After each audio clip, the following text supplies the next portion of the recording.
be of service to something other than their own narrow self-interest? Well, the first thing they would discover is that they feel better about themselves. And the second thing they would get is the feedback from others that most humans need. That what they are doing, what they did, is appreciated and was needed or appreciated. And the two things, knowing intrinsically that you did something beyond yourself, makes you feel better and leads, as we now know from research, to a better quality of life, maybe even a longer life. And then when you get the feedback that I often feel in my own work of people giving you the attaboys, that was a breakthrough. Thanks for that insight. Thanks for your service. When I marched in the Veterans Parade, people on both sides of the street are yelling, thank you for your service. Well, that's kind of validation that propels us forward to do more of the good stuff we're doing. So I think those are the two things, but I would also test your premise a little bit. Most of the people who are speaking against entitlement programs and are pulling yourself up from your bootstrap stuff are people who think that we will be morally better as a society if there are no crutches, if there's no safety net, if we just have to be compelled to go out and get education or learn a craft and work for a living and do all the things they think they do, and that Social Security and Medicare are almost immoral entitlements that work contrary to what their view of the human experience and spirit. So it's almost an ideological thing to them. But while they've espoused that, they don't seem to care that taking those crutches away is going to cause so many people to crash and burn. Well, I wouldn't say they don't care. And in the process of acting the way they do, most of them are very philanthropic. Most of them give through their churches. They go down and volunteer at food banks.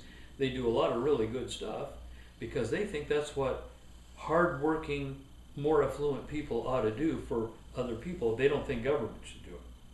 So there's an ideological viewpoint, but I never demonize them because they, in most cases, those people are doing charitable things and giving of their time and resources.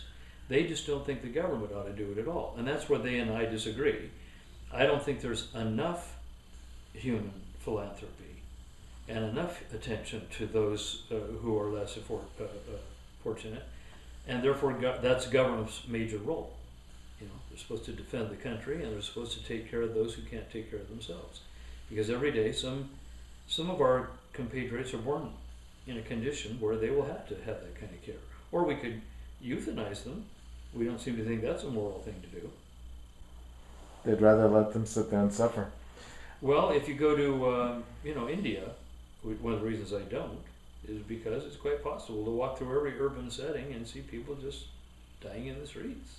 Literally dying. And kids right blinded there. deliberately so they're better beggars. Things like that. Well, I don't think that's the kind of society we want to be.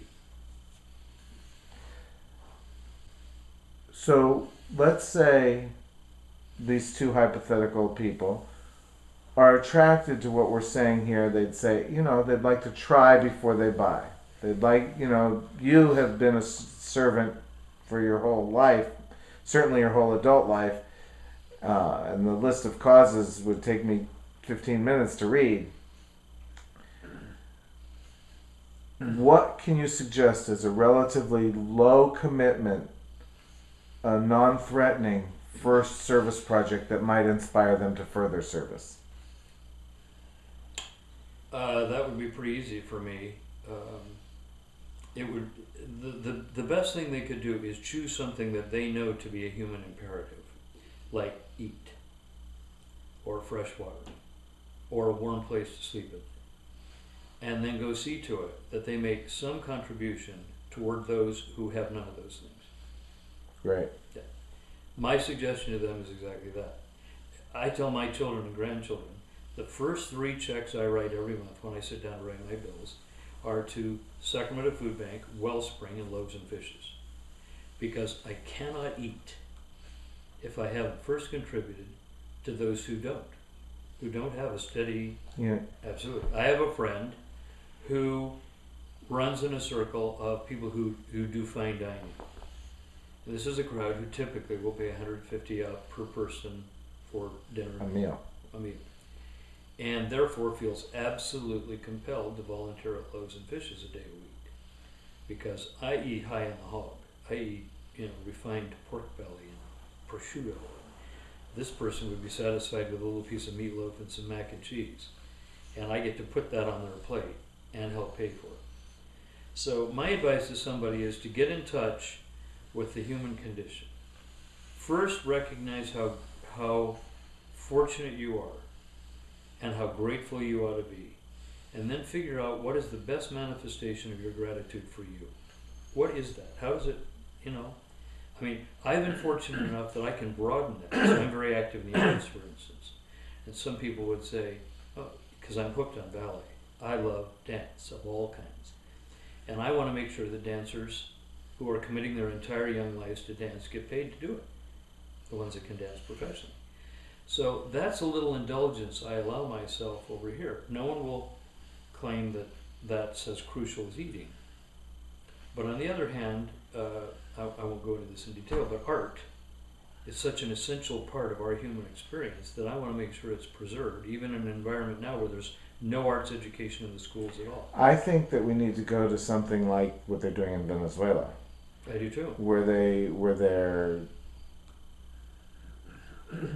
every child in Venezuela, because of the oil revenue they have, is able to be a member of an orchestra if they choose. Well, and they're strongly encouraged. That was Gustavo Dudamel's experience. As he grew up, he got into that program.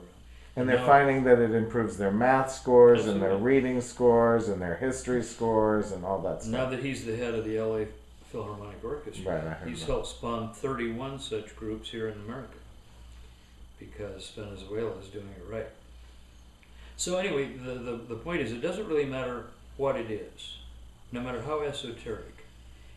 For instance, I have friends who are in the Tree Society here. Tree Society. And their whole thing is to continually see to it that there are ways to plant more trees here, knowing the role they play in cleansing the planet. So to them, it's not... And that's really good because Sacramento kind of has a reputation already for having a lot of trees. Except that in a lot of our development, and because of our aging, we're losing a lot of them. So they are determined. And I'm compelled this last 15 years by some of the social theories of John Gardner, who was LBJ's Secretary of Education. And Gardner said, my observation is that there's two groups in society. Three. One group is constantly tearing at the fabric of society, tearing it down just as you can see it every day. Another group is constantly building back up. They're trying to build and move society forward. And then there's a group in the middle that are just kind of apathetic. But this tension between the builders and the terror downers. The problem is there's a lot of people that might both be builders, look at each other and think you're a terror downer, and then the person thinks back at them, you're a terror downer. If you don't agree on how you're going to build. Right.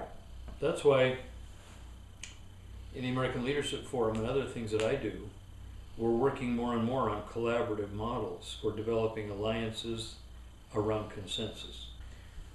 If you knew that you could not fail, if I were able to issue you an ironclad guarantee of success, what would you attempt? I would almost immediately, if I was certain I could not fail, I would almost immediately go and mediate the gap between our two ideologically polarized government entities, and break the logjam, and start getting some things done. Great. Problem is, our Congress and our state legislature are both completely stuck to that, because if you did that and ignored all communities of interest and all concentrations of people, then you'd have no diversity in your legislature at all. Oh, they'd all be white males, you're saying? Exactly.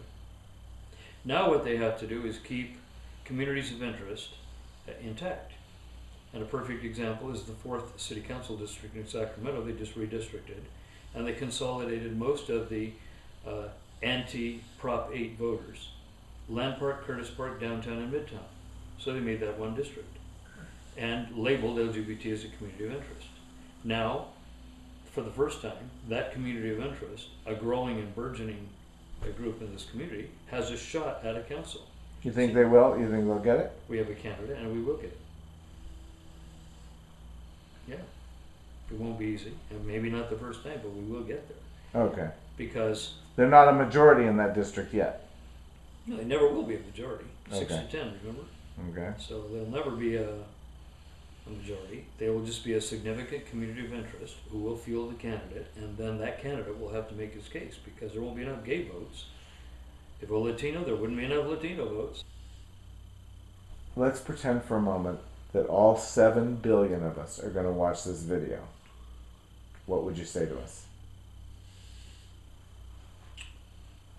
I'd say get involved. You know, if you want to be healthy, move.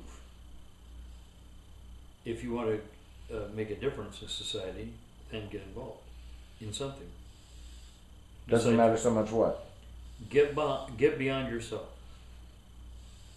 For some, that will have varying levels of relevance. If you're scratching out a living and trying to get 3 kids to school, and you're losing your home and all that kind of stuff, I understand. Sometimes you have to be singularly focused on survival. But if you're in a position now where the day-to-day stuff is kind of working for you, then get involved, because there's nothing out there that can't be fixed. I believe in what Obama talked about with hope. But hope is pretty ephemeral if you don't put action and your resources behind it. You got to hope, be idealistic, be optimistic, but then put yourself behind it, or it's meaningless. I knew that a long time ago. Even when I was really poor, I knew that there was some fraction of what you had that you ought to be giving away. Some fraction of you that you ought to be giving. I just knew it. I sensed it. And as I've been more fortunate over the years, I've been able to add to that. The percentage. Yeah, the percentage of what I give. And I think that's part of who we are. That's why last week the group called Patriotic Millionaires marched on Washington and told them that Raise my taxes. raise my taxes, because I know I'm not paying a fair share. And I just hate this war where one of you says tax too much and the other side says don't tax at all, and somehow it will trickle down. Well, it's not the way it works. The government is a business and has to have access to revenue as well as expenses. Well, the money that we spend on defense, it's Obscene. what is it? It's not just this country, in the world.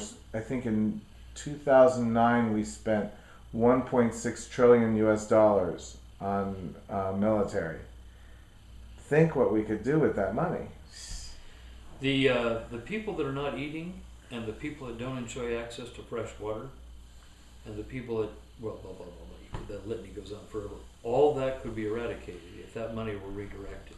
With 25% of that money, those problems could be eradicated, if you believe the sign I read in the United Nations in New York. All right. Who are your heroes?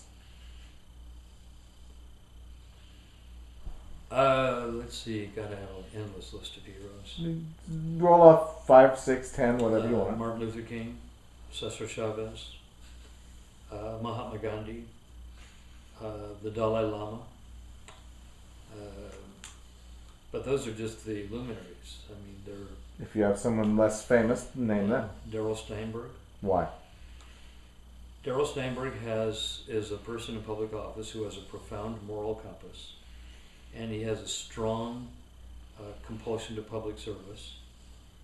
And He's the guy you just stopped working for a year ago. he's one of the most exemplary leaders I've seen in my career. Right. Anyone else? Got lots. The list could go on. Okay. Because I define heroes, not just as the guys. How would you define a hero? Well, I think there are people who, in spite of social pressures and peer pressures, etc., they rise to a higher level of behavior and ideals, and as a result of they're willing to risk. Thank you so much for taking the time to meet with me. I really appreciate it. It's my pleasure.